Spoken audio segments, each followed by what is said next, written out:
Okay, hi everyone, here is रश्मि।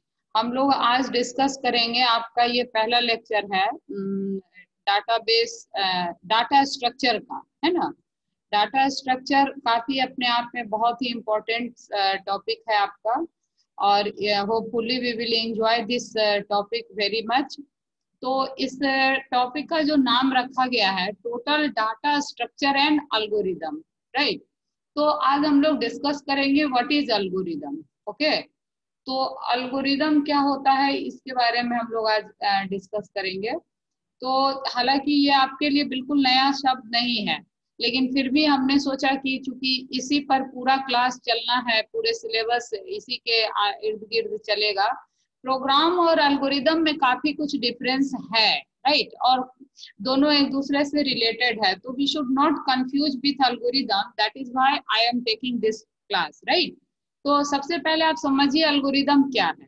तो लिखा है हमने, algorithm is a set of instruction और rules to be followed in order to get the expected result. देखिए, आप computer से कुछ भी काम कराते हैं, तो what is the purpose, computer से आप कोई भी काम क्यों कराते हैं?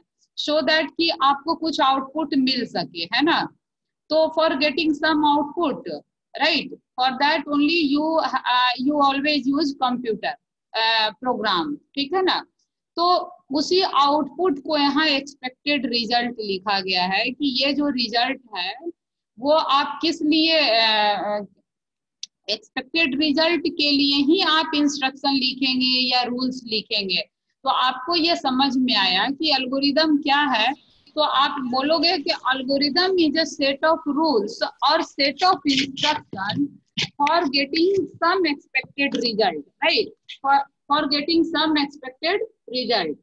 तो अब आप देखिए यहाँ लिखा है, फिर मैंने इसको एक डायग्राम बनाया है कि आप यहाँ कुछ इनपुट करेंगे, अगर इनपुट डिजायर्ड है तो, राइट, एंड ये इनपुट आपके इस इंस्ट्रक्शन को मिलेगा, या कहें इस रूल्स, सेट ऑफ रूल्स जो आप यहाँ लिखे हुए हैं, how to perform task. Set of instruction का पर्पस यहाँ क्या है? To perform some task, then after you will get some output. This is the whole purpose for writing any program or something, right? उसके बाद आपने क्या लिखा है? सेट नोट में हमने लिखा है, all set of instruction are not algorithm always. अच्छा, this is very important point. देखिए कि आप कुछ भी सेट ऑफ इंस्ट्रक्शन को लिख देंगे तो वो एल्गोरिदम हो जाएगा, ऐसी बात नहीं है। एल्गोरिदम होने के लिए आपका जो सेट ऑफ इंस्ट्रक्शन है उसमें कुछ क्राइटेरिया है जो आपको फुलफिल करना पड़ेगा, ठीक है। तो that criteria number one by one हम लोग डिस्कस करेंगे। Total 6 criteria are there for to be algorithm. For any set of instructions should be algorithm, we have 6 criteria, right? अगर ये 6 के 6 क्राइटेरिया आपके लिखे हुए सेट ऑफ इंस्ट्रक्शन पर फुलफिल होंगे तभी वो एल्गोरिदम कहलाएगा। तो हम लोग इसको डिस्कस कर रहे हैं, well defined outputs, inputs, right. अब इनपुट जो है, अगर आपके एल्गोरिदम में जरूरत है तो आपको क्या करना पड़ेगा? उसको डिफाइन करना पड़ेगा। आप जिस भी प्रोग्राम को या जिस टास्क को आप परफॉर्म कराना चाहते हैं with the help of computer, उसमें अगर आपको किसी भी प्रकार के इनपुट की जरूरत है तो that must be well defined, right. वो प्रॉपर डिफाइंड होने चाहिए। एल्गोरिदम का सबसे पहला जो कंडीशन है वो ये है। दूसरा है कि अनएम्बिगुअस होना चाहिए। अब ये आप लोग के लिए बिल्कुल नया शब्द है, अनएम्बिगुअस, वेरी टेक्निकल टर्म। कहता है जो कुछ भी आप रूल या इंस्ट्रक्शन आप एल्गोरिदम में लिख रहे हैं, that must have only one meaning, that must lead to only one meaning, right. आप ऐसा कोई इंस्ट्रक्शन नहीं लिख सकते हैं जिसमें आपका उस इंस्ट्रक्शन से 2 बात समझ में आए, 2 काम का पता चले। नहीं, हर इंस्ट्रक्शन से एक ही काम होने हैं और वही एक काम दिखने चाहिए। That is called unambiguity in computer science. चलिए, ये बिल्कुल नया शब्द है तो मैं इस पर और फोकस करती हूँ। अनएम्बिगुअस का मतलब होता है, या एम्बिग्विटी का मतलब होता है कि आप अगर कोई बात बोले तो उससे 2 मतलब निकलता हो। तो अगर आपके एक बात का 2 अर्थ निकले तो that is called ambiguous. But here is term unambiguous. यहाँ एम्बिगुअस और अनएम्बिगुअस, राइट, डिफरेंस समझिए। तो अनएम्बिगुअस का मतलब होगा कि whatever you are writing must be very clear, ठीक है ना, उसका एक ही मीनिंग होने चाहिए, तो उसको अनएम्बिगुअस कहते हैं। तो आप एक बार ध्यान से सुन ले फिर से। पहला कंडीशन क्या है कि आपका जो कुछ भी इंस्ट्रक्शन आप लिखोगे that must be well defined, है ना, उसका इनपुट क्या होना चाहिए। अगर इंस्ट्रक्शन में, एल्गोरिदम में, आपके उस टास्क में, उस प्रोग्राम में आपका क्या जरूरत है, इनपुट का जरूरत है, तो वो डिफाइंड होने चाहिए। और अगर हर एक इंस्ट्रक्शन का मीनिंग सिंगल होने चाहिए। और तीसरी भी बड़ी इंपॉर्टेंट बात है, फाइनाइटनेस होने चाहिए। मतलब एल्गोरिदम को हमेशा स्टॉप होना चाहिए, ऐसा कोई काम आप ना शुरू करें जो कभी खत्म ही ना हो, राइट। तो उसको कहा जाता है फाइनाइट। जो काम एक निश्चित समय में समाप्त हो जाए that is called finite. This is very mathematical term, getting my point. Finite means a thing which is completed within a time frame, right? Something which is completed within a time frame is called finiteness. तो इस बात का बड़ा ध्यान रखना है कि आप जो कुछ भी इंस्ट्रक्शन आप लिख रहे हैं किसी भी टास्क को परफॉर्म कराने के लिए कंप्यूटर में, तो उसको स्टॉप होना जरूरी है। ऐसा कोई काम आप ना दे दें कंप्यूटर को जो कभी स्टॉप ही नहीं हो। तो जो कभी नहीं स्टॉप होता है that is called infinite loop, है ना। तो आपके प्रोग्राम को, यानी आपके लिखे हुए सेट ऑफ इंस्ट्रक्शन या रूल को, जो भी एल्गोरिदम में आप लिख रहे हैं, वो क्या होना चाहिए, फाइनाइट होने चाहिए। इनफाइनाइट एक्सेप्टेबल नहीं है। इनफाइनाइट मतलब जो कभी स्टॉप ही नहीं हो, ठीक है। तो ये तीन बात आप लोग को अच्छी तरह से समझ में आ गई। I am repeating again. First one is well defined input. For any algorithm there must be well defined input. Second one is unambiguity होनी चाहिए, हर इंस्ट्रक्शन का एक सिंगल मीनिंग होने चाहिए। थर्ड वन इज फाइनाइटनेस, आप जो कुछ भी लिख रहे हैं वो फाइनाइट होने चाहिए। इसका मतलब ये हुआ कि with in a time frame that must be completed. एक पर्टिकुलर टाइम फ्रेम में वो काम को पूरा हो जाना चाहिए। ऐसा नहीं है कि बस काम कंप्यूटर को दे दिया गया, वो कभी खत्म ही नहीं कर पा रहा है। तो जो काम कभी खत्म ना कर सके कंप्यूटर, उसका एक सुंदर एग्जांपल है आपका इनफाइनाइट लूप, है ना। इनफाइनाइट मतलब ऐसा लूप जो कभी स्टॉप ही नहीं हो पा रहा है ना। And fourth one is feasible. देखिए फिजिबल का मतलब क्या हुआ, आपको मालूम है कंप्यूटर में कोई भी काम अगर आपको कराना होता है तो there must require some resources, है ना। तो वो रिसोर्सेज क्या होने चाहिए, अवेलेबल होने चाहिए। फिजिबल का मतलब ये है कि आप जैसे मान लो आपको पढ़ाई करनी है और आप कुछ ऐसी बात अपने पेरेंट्स को कह देते हो जो आपके पास कभी संभव ही नहीं है कि हो पाए, है ना, तो वो फिजिबल नहीं होगा। For example you may take some example. मान लो आप ऐसी कोई चीज क्या डिमांड कर सकते हो आपके पिताजी से कि जो वो कभी पूरा ही नहीं हो सके और आप कभी पढ़ाई नहीं कर सको। चलो आप कह दो कि हमको जब भी पढ़ना होगा तो हम मून पर जाएंगे तभी पढ़ेंगे। तो ना कभी आप मून पर जाओगे ना आप कभी पढ़ाई करोगे, तो वो हो गया इनफिजिबल बात। फिजिबल होने चाहिए मतलब कंप्यूटर टेक्नोलॉजी में जो कुछ उपलब्ध है आपकी चीजें, है ना, प्रोसेसर, मेमोरी, उसी पर आपका इंस्ट्रक्शन लिखा हुआ होना चाहिए। ऐसा नहीं लिखा हुआ होना चाहिए एल्गोरिदम में इंस्ट्रक्शन जो उस कंप्यूटर, वर्तमान कंप्यूटर टेक्नोलॉजी को सपोर्ट ही नहीं करे। तो वैसे कोई भी इंस्ट्रक्शन को फिजिबल हम लोग नहीं कहेंगे। फिजिबल का मतलब क्या होगा, आई एम रिपीटिंग अगेन, कि whatever you are writing for performing computer that is must be compatible with current technology, not with future technology। जो टेक्नोलॉजी अभी आया ही नहीं है उसके ऊपर आपको कोई सा भी इंस्ट्रक्शन नहीं लिखना है, ठीक है। And fifth one is very very important also, algorithm कभी भी लैंग्वेज डिपेंडेंट नहीं होता है। आपने यहाँ क्या लिखा है, language independent. That means whatever instruction you are writing in algorithm that must be independent of any language। मतलब आप उसमें बस इंस्ट्रक्शन को लिखते हो, वो किसी लैंग्वेज के सिंटेक्स को फॉलो नहीं करता है। तो and sixth one is last one, well defined output. अब आपको जो कुछ भी काम आप कंप्यूटर से करा रहे हो उसमें आउटपुट क्या आने चाहिए, तो that must be important, that is also important, है ना। तो वो भी वेल डिफाइंड होने चाहिए। तो अब देखिए आपको मैं फिर से समरी कर रही हूँ, किसी भी एल्गोरिदम को वैलिड होने के लिए पहले तो उसमें वेल डिफाइंड इनपुट आउटपुट होने चाहिए। फिर क्या होना चाहिए, अनएम्बिगुअस होने चाहिए, यानी जो कुछ भी इंस्ट्रक्शन आप लिखते हैं उसका सिंगल मीनिंग होने चाहिए, फाइनाइट होने चाहिए। इसका मतलब क्या हुआ कि आप जो कुछ भी इंस्ट्रक्शन लिख रहे हैं वो एल्गोरिदम में फाइनाइट टाइम में कंप्लीट होना चाहिए। ऐसा नहीं है कि उस काम को कंप्लीट करने में कंप्यूटर को इतना समय लग जाए कि वो कभी खत्म ही नहीं हुआ। ऐसा कोई भी सेट ऑफ इंस्ट्रक्शन एल्गोरिदम के तौर पे एक्सेप्टेबल नहीं होगा। And fourth one is feasible, मतलब जो करंट टेक्नोलॉजी आपके पास मौजूद है उसी पर उसको प्रोसेस होना चाहिए।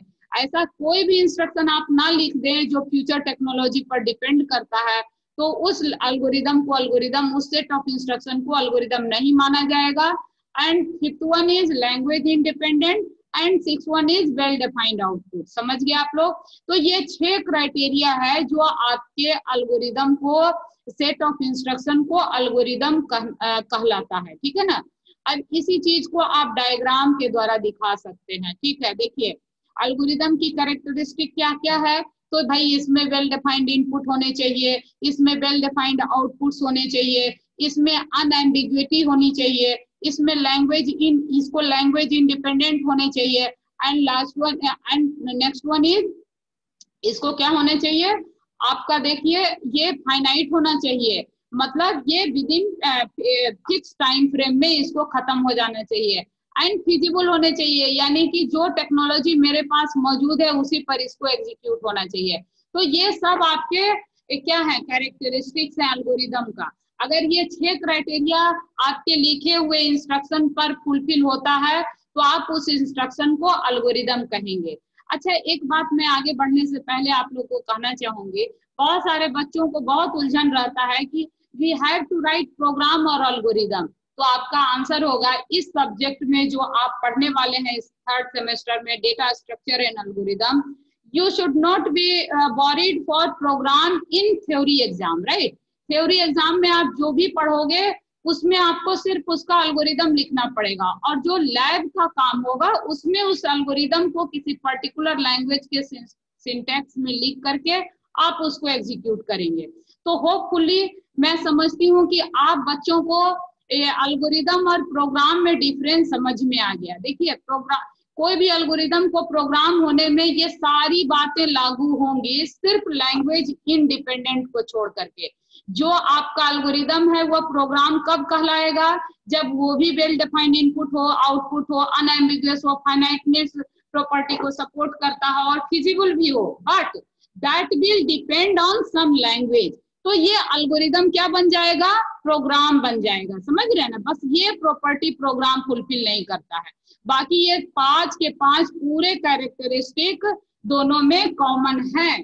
समझ गए आप लोग? तो आई होप सो कि अब आप लोगों को प्रोग्राम और एल्गोरिदम समझने में कभी कोई दिक्कत नहीं होगी। तो अगर आपको समझ में आ गया है तो इसको लाइक जरूर कर दीजिएगा इस पॉइंट पर, है ना। दैट गिव्स मी मैसेज कि भाई ये बच्चों को मेरा जो एक्सप्लेनेशन है it is good, it is correct, otherwise I have to change something, right. तो आप प्लीज इसको लाइक कर दीजिएगा यहाँ पर, ठीक है। अब आगे बढ़ते हैं। अच्छा, एक बात और ध्यान दीजिएगा, जब कभी भी आप एग्जाम में कुछ लिखते हैं तो जहाँ डायग्राम का उम्मीद बनता है वहाँ प्लीज डायग्राम जरूर बनाए। जैसे ये डायग्राम आपने बना दिया, भले ये सारी बातों को ही ये डायग्राम दर्शाता है, तो this is very good way to write answer. आप डायग्राम टेक्स्ट के साथ साथ डायग्राम जहां जहां संभव हो उसको जरूर बनाया करें, ठीक है। तो now we can move forward. चलो, अब सवाल उठता है, नेक्स्ट बात है कि अब आपके मन में सवाल आ रहा होगा कि ma'am how to design an algorithm, हम लोग ये एल्गोरिदम को डिजाइन कैसे करेंगे, राइट। तो देखिए एल्गोरिदम डिजाइन करने से पहले यहाँ मैंने लिखा है कि you must have some prerequisite. अब प्री रिक्विसाइट का मतलब क्या है, देखिए आप कभी भी किसी भी काम के लिए जब आप एल्गोरिदम लिखने जा रहे हैं तो आपके पास ये 5 पॉइंट जरूर होने चाहिए। अब ये 5 पॉइंट मैं डिस्कस करती हूँ। सबसे पहले तो आपको प्रॉब्लम पता होना चाहिए, है कि नहीं। अगर आपको प्रॉब्लम ही नहीं पता होगा कि हम किस प्रॉब्लम को सॉल्व करना चाहते हैं कंप्यूटर से, कौन सा प्रॉब्लम, मतलब यहाँ क्या है, काम, कि आप कौन सा टास्क अपने कंप्यूटर से आप परफॉर्म कराना चाहते हैं, ये आपको पता होना चाहिए, ठीक है ना। तो ये आपको पता होने चाहिए, और इसको हम लोग क्या करेंगे, ये आप लोग अपने तरफ से कुछ ना करें, है ना। ये एरो वगैरह जो आ रहा है इसको प्लीज आप लोग मत कीजिए। तो ये जो प्रोग्राम है आपका, तो एल्गोरिदम लिखने से पहले आपको क्या पता होना चाहिए? First must you should know about problem, कि आप किस प्रॉब्लम के लिए आप एल्गोरिदम लिखना चाहते हैं। तो पहले तो आपको वो प्रॉब्लम पता होना चाहिए। जब आपको प्रॉब्लम पता हो जाता है तो सेकंड पॉइंट क्या है? Constraint of the problem that must be considered while solving the problem. अब देखिए ये बहुत ही टेक्निकल शब्द है, अभी आप बच्चे बहुत शुरुआती टेक्निकल में है, सेकेंड ईयर में जस्ट गए हैं, तो ये सब शब्द आपके लिए बहुत नए हैं, मैं इसको समझाती हूँ। कंस्ट्रेंट का मतलब होता है कंप्यूटर साइंस में सम रिस्ट्रिक्शन और यू मे से रूल्स, है ना। अब कुछ रूल्स और रेस्ट्रिक्शन अगर आपके उस प्रॉब्लम में है तो आप उसको कंस्ट्रेंट कहेंगे, और वो कंस्ट्रेंट भी आपको पहले से पता होना चाहिए। आप जब एल्गोरिदम लिखने जा रहे हैं तो प्रॉब्लम तो पता होना ही होना चाहिए, साथ में उस प्रॉब्लम के ऊपर अगर कुछ रूल्स हैं, मैं एग्जांपल भी दूंगी, तो वो रूल्स भी आपको पता होना चाहिए एल्गोरिदम लिखने से पहले। और थर्ड वन क्या है? अगर उस प्रॉब्लम को सॉल्व करने में कुछ इनपुट देने की जरूरत है तो you should know about that input, कि भाई हमारा जो कंप्यूटर ये काम करने जा रहा है ना, तो इस काम को करने के लिए अगर कोई इनपुट हमको देना है तो you should know about that before writing any algorithm, right. तो मैं फिर से पॉइंट वन पे आती हूँ। पॉइंट वन में मैंने क्या कहा कि जब आप एल्गोरिदम लिखने जाओगे तो पहले आपको क्या पता होना चाहिए कि भाई आपका प्रॉब्लम क्या है, किस काम को कंप्यूटर से आप करवाना चाहते हो। दूसरी बात, अगर उस काम को करवाने के लिए कुछ रूल्स, कुछ रेस्ट्रिक्शन है जो आपको उसमें ध्यान रखना है, तो that you must know before writing any algorithm. And third one is input. अगर आपको कुछ कंप्यूटर को इनपुट करना है तो you should know about that कि what input you have to put into computer, right. And fourth one is very very important, expected output. बिना जिस एल्गोरिदम में आउटपुट नहीं होगा, इनपुट नहीं होगा तो चलेगा, लेकिन विदाउट आउटपुट आप कोई काम क्यों करेंगे? जिस काम को करने से कोई आउटपुट नहीं मिलेगा, क्या आप उस काम को करना चाहेंगे? तो आप कहेंगे नहीं मैम सॉरी, हम अपना टाइम क्यों खराब करेंगे। तो यहाँ वही बात है कि जब आप कंप्यूटर से कोई काम कराना चाह रहे हैं तो कंप्यूटर को क्या है कि आउटपुट चाहिए। भाई कुछ आउटपुट अगर चाहिए तो वो आउटपुट क्या आप एक्सपेक्ट करते हैं for that problem, you should know about it before writing any algorithm. And last one is क्या है? Solution to this problem is in the given constraint. जो रेस्ट्रिक्शन, जो रूल आपको दिया गया है, उस रूल के तहत वो प्रॉब्लम को सॉल्व करने के लिए क्या सॉल्यूशन होगा, यानी कि क्या इंस्ट्रक्शन आपको लिखना पड़ेगा, क्या कंप्यूटर को तरीका आपको बताना पड़ेगा, that you should no it, and after that you can write algorithm. ठीक है, तो अब आप समझ चुके हैं कि किसी भी काम के लिए एल्गोरिदम लिखने के लिए क्या क्या हमको पहले से पता होना चाहिए। तो पहले तो आपको प्रॉब्लम पता होना चाहिए, किसके लिए आप कंप्यूटर में लिखने जा रहे हैं, एल्गोरिदम बना रहे हैं। सेकेंड वन इज कंस्ट्रेंट पता होना चाहिए, है ना। कंस्ट्रेंट पता होना चाहिए कि भाई अगर कोई रूल या कोई कंडीशन है तो वो आपको पता होना चाहिए। Third one is input to be taken. अगर प्रॉब्लम को सॉल्व करने में कुछ इनपुट की जरूरत है तो you should know about that. And fourth one is output. ये एसेंशियल है भाई, देखिए ये पॉइंट मिसिंग नहीं हो सकता है। आपको after execution programme what your computer will give you output, that is very important. And fifth one is कि वो इंस्ट्रक्शन क्या होंगे जो उस कंस्ट्रेंट के तहत आपको एल्गोरिदम में लिखने हैं। अगर ये 5 बातें आपको पता चल चुकी हैं तो now you are ready to write algorithm. अब चलते हैं हम लोग एक एग्जांपल ले लेते हैं, बहुत सिंपल सा। आपने इसको ऑलरेडी किया हुआ भी है, ऐड 3 नंबर। ठीक है, तो देखिए इसमें प्रॉब्लम क्या हो गया। अगर आपको अपने कंप्यूटर से कोई 3 नंबर को ऐड करवाना है और उसका रिजल्ट क्या करना है, आपको प्रिंट करवाना है। ठीक है, तो इसमें प्रॉब्लम क्या हो गया। फर्स्ट स्टेप में आपको क्या बोला मैंने कि प्रॉब्लम आप पहले डिफाइन करो। तो इसमें प्रॉब्लम आप क्या डिफाइन किया, add 3 number and print their sum, है ना। कि भाई पहले तो आप ये 3 नंबर को ऐड करोगे और इस सम को प्रिंट करोगे, this is the problem. Second में आपको क्या बोला कि भाई कंस्ट्रेंट आपको पता होने चाहिए। अब ये इसमें कंस्ट्रेंट क्या है कि ये जो नंबर आप ऐड करने वाले हैं वो सिर्फ और सिर्फ डिजिट में होंगे, ये कैरेक्टर में नहीं हो सकते, है ना। तो this is called constraint, this is called restriction, है ना। इसमें आपने रेस्ट्रिक्शन लगा दिया कि भाई ये जो नंबर हमारा कंप्यूटर ऐड करने जा रहा है, जिसके लिए अपन प्रोग्राम लिख रहे हैं या इंस्ट्रक्शन लिख रहे हैं, दैट इज कॉल्ड एल्गोरिदम। तो उसमें जो नंबर अपन इनपुट करेंगे वो सिर्फ और सिर्फ डिजिट पर काम करेगा, ना कि कैरेक्टर पर, ठीक है।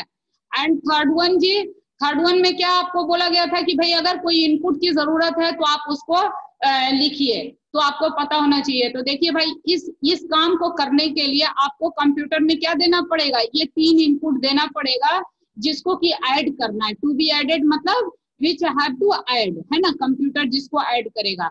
और आउटपुट में देखिए फोर्थ लाइन में क्या था कि इस प्रॉब्लम के लिए आउटपुट क्या होगा, तो ये जो नंबर तीनों ऐड होंगे उसका सम ही इसका आउटपुट हो जाएगा, है ना। तो आपने लिखा है the sum of 3 number taken as input, जो आपने 3 नंबर इनपुट के तौर पे लिया है उसका सम इसका क्या हो जाएगा, आउटपुट, है ना। तो इस तरीके से आपको ये सॉल्यूशन मिल गया, आउटपुट मिल गया। अब कहोगे आप कि मैम ये सब कुछ तो हम लोग को सी प्रोग्रामिंग में पता ही था, तो हम लोग को तो मालूम था, हम लोग सेकंड सेम में ऑलरेडी पढ़े हैं what is how to write program, तो ये सब तो हमें पता है। Why are you focusing too much on in this lecture, in this subject. देखिए ये सब बात को इतना फोकस करने का जो मेन कारण है वो ये है, इस बात को भी आप लोग ध्यान से समझ लीजिए। वन प्रॉब्लम मेनी सॉल्यूशन, देखिए यही कारण है जिसके वजह से आप लोग इस सब्जेक्ट को पढ़ने जा रहे हैं, ठीक है। नाम से ही आपको क्या पता चल रहा है कि एक प्रॉब्लम के लिए मल्टीपल सॉल्यूशन आपके पास होते हैं, राइट। अब जैसे आप इसी 3 नंबर को ऐड करने के लिए कई एक तरीका, आप 3 बच्चे, ये आपका होमवर्क रहा, कमेंट में आप लोग अलग अलग अपना अपना तरीका आप लोग लिखिएगा how to add these 3 number, right. तो ये 3 नंबर को ऐड करने के कई तरीके हो सकते हैं, तो उसको कहा जाएगा मल्टीपल सॉल्यूशन। अब आपको फाइंड करना है which one way is most efficient, right. तो वही कहलाता है एनालाइज एंड एल्गोरिदम, कि भाई एक काम करने के तो कई एक तरीका हो सकेगा, तो एक ही काम के लिए हम कंप्यूटर में मल्टीपल प्रोग्राम लिख सकते हैं, but we have to find best program. अब कोई प्रोग्राम बेस्ट है, हाउ टू डिसाइड इट, तो उसके लिए आपको इफिशियंसी देखनी पड़ती है कि किस एल्गोरिदम का जो इफिशियंसी है वो बेटर है, ठीक है ना। तो जिस एल्गोरिदम का इफिशियंसी बेटर होगा, अच्छा होगा, उसको आपको फाइंड आउट करना है, ठीक है। तो this is the main purpose of your this subject, right. आप जो इस सब्जेक्ट को पढ़ने जा रहे हैं, तो आप तो पहले तो आप प्रॉब्लम को पढ़ेंगे, प्रॉब्लम जब आप समझेंगे तो उसके लिए एल्गोरिदम लिखेंगे, और जब आप एल्गोरिदम लिखना सीख जाएंगे तब आपको इफिशियंसी फाइंड करना है। ये हर एक टॉपिक में आपको इस सब्जेक्ट में इस 3 प्रोसेस से गुजरना है ना। अलग अलग प्रॉब्लम आपको पढ़ना है। अब यहाँ प्रॉब्लम क्या होगा, तो मैंने आपको बोला था डाटा स्ट्रक्चर जो होता है वो लीनियर होता है, नॉन लीनियर होता है। तो 1 बाय 1 हर एक डेटा स्ट्रक्चर को हम लोग पिक करेंगे। अब जैसे लीनियर का एग्जाम्पल आप लोगों ने क्या क्या समझा था, array is also data structure and of type linear. A stack, queue, all are data structure of type linear, right? Even linked list is also linear type. But tree and graph are data structure of type non-linear.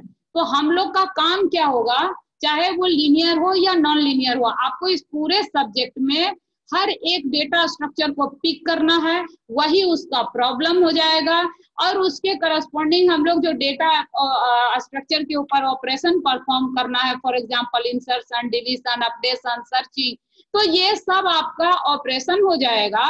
And for performing those operation you have to write algorithm, and after writing algorithm you have to analyze that algorithm, right. और उस analyse करना है, और analyse करने से आपको क्या पता चलेगा, इफिशियंसी ऑफ एल्गोरिदम। तो इफिशियंसी फाइंड करना है आपको डेटा स्ट्रक्चर में। पहले तो आपको प्रॉब्लम डिसाइड करना है, फिर उसके ऊपर एल्गोरिदम लिखना है, and after writing algorithm you have to find efficiency. अब आप कहोगे मैम ये एक नया शब्द आप उठा लाई, इफिशियंसी, अब ये हम लोग कैसे करेंगे। तो देखो ये भी आपको समझना है, फर्स्ट मॉड्यूल में पहले मैं इसी के ऊपर बहुत फोकस करूंगी, तब डाटा स्ट्रक्चर पे आऊंगी। तो देखिए इस इफिशियंसी को फाइंड आउट करने के लिए किसी भी एल्गोरिदम का ये 2 तरीका है, one is prior analysis, another one is posterior analysis, ठीक है। प्रायर एनालिसिस नाम से ही आपको क्या पता चलता है, प्रायर इंग्लिश शब्द है जिसका मीनिंग होता है बिफोर, यानी ये वो एनालिसिस है एल्गोरिदम का जो एल्गोरिदम को आप इम्प्लीमेंट करने से पहले एनालाइज करेंगे, ठीक है ना। इम्प्लीमेंट करने का यहाँ मतलब क्या होगा, तो आप कहोगे मैम इम्प्लीमेंट का मतलब होगा किसी भी लैंग्वेज में उस एल्गोरिदम को लिख देना, यानी कि प्रोग्राम बना लेना, ठीक है ना। तो before writing program of any algorithm what analysis you will do, that is called prior analysis, ठीक है। और पोस्टीरियर एनालिसिस क्या होगा, जब आप एल्गोरिदम को किसी एल्गोरिदम को प्रोग्राम में लिख देंगे उसके बाद आप एनालिसिस करेंगे, ठीक है, तो उसको पोस्टीरियर एनालिसिस कहलाएगा, कहा जाएगा, ठीक है। तो ये बात उम्मीद करती हूँ मैं आप लोगों को समझ में आ गया होगा।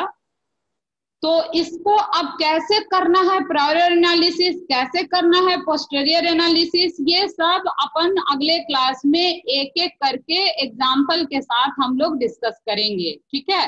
तो आज के लेक्चर में मैंने आपको क्या क्या बताया है, तो आपको पहले तो बताया कि एल्गोरिदम होता क्या है, ठीक है। तो आपने समझा कि एल्गोरिदम होता है सेट ऑफ इंस्ट्रक्शन। फिर मैंने आपको बोला कि हर set of instruction you can not say algorithm. तो फिर मैंने आपको बताया कि भाई किसी भी सेट ऑफ इंस्ट्रक्शन को एल्गोरिदम होने के लिए ये 6 रूल्स सेटिस्फाई करने चाहिए, ये 6 कैरेक्टरिस्टिक सेटिस्फाई करने चाहिए। उसके बाद मैंने आप लोग को बताया how to design algorithm. Algorithm को डिजाइन करने से पहले आपको ये 5 बातें पता होनी चाहिए। उसके बाद मैंने आपको बताया कि भाई एक ही प्रॉब्लम के करस्पॉन्डिंग मल्टीपल सॉल्यूशन होंगे, यानी एक ही प्रॉब्लम के लिए आप मल्टीपल एल्गोरिदम लिख सकते हैं। तब आपको हमने बताया कि आप आपका मेन चैलेंज, मेन पर्पस क्या है। सब अभी ऑडियो ऑफ रखें प्लीज, ऑडियो ऑफ रखें प्लीज। तो मेन पर्पस क्या है आप लोगों का, कि ये जो सॉल्यूशन होगा, ये सॉल्यूशन आपका विच सॉल्यूशन इज बेस्ट, ये कहलाएगा आपका एल्गोरिदम का एनालिसिस। अब ये एनालिसिस 2 टाइप से हम लोग करेंगे, one is prior analysis, another one is posterior analysis. Prior का मतलब होगा कि before writing program of any algorithm, है ना, तो वो एनालिसिस प्रायर कहलाएगा। अब पोस्टीरियर क्या कहलाएगा, कि एल्गोरिदम के करस्पॉन्डिंग जब आप प्रोग्राम लिख देंगे तो उसके ऊपर कैसे एनालिसिस होगा, वो पोस्टीरियर कहलाएगा। तो ये एनालिसिस हम लोग 1 बाय 1 करके एग्जाम्पल के साथ समझेंगे, उसके बाद पढ़ेंगे। तो इसी बात के साथ आपको मैंने ये भी बता दिया कि भाई आप जब प्रोग्राम को लिखते हैं तो उस प्रोग्राम आप क्या करेंगे, इस पूरे सब्जेक्ट में पहले प्रॉब्लम फाइंड करेंगे, फिर उसके करस्पॉन्डिंग एल्गोरिदम लिखेंगे, एल्गोरिदम लिखने के बाद उसका एनालिसिस करेंगे, तब जाकर के आपका एक प्रॉब्लम कंप्लीट होगा। और ये प्रॉब्लम आपका इस सब्जेक्ट में डेटा स्ट्रक्चर होगा, और वो डेटा स्ट्रक्चर क्या होगा, लीनियर और नॉन लीनियर टाइप। तो यही पूरा सिलेबस का यही सार है। तो फर्स्ट मॉड्यूल का जो पार्ट है उसमें हम लोग ये एनालिसिस करना सीखेंगे, ठीक है। उसके बाद सेकेंड मॉड्यूल से आपका डेटा स्ट्रक्चर का काम शुरू होगा। तो पहले तो किसी भी एल्गोरिदम का एनालिसिस कैसे किया जाएगा उसको एग्जांपल ले लेकर के आराम से समझेंगे, कोई हड़बड़ी वाली बात नहीं होगी, और होपफुली आपको समझ में भी आएगा अच्छे से। तो अगर आप लोग को समझ में आ रहा होगा, आ गया है, तो आप प्लीज चैनल पे कमेंट जरूर कीजिएगा, सब्सक्राइब कीजिएगा, शेयर करना मत भूलिएगा, ठीक है। तो इसके बाद हम लोग फिर मिलेंगे अगले लेक्चर में बहुत जल्दी, ठीक है।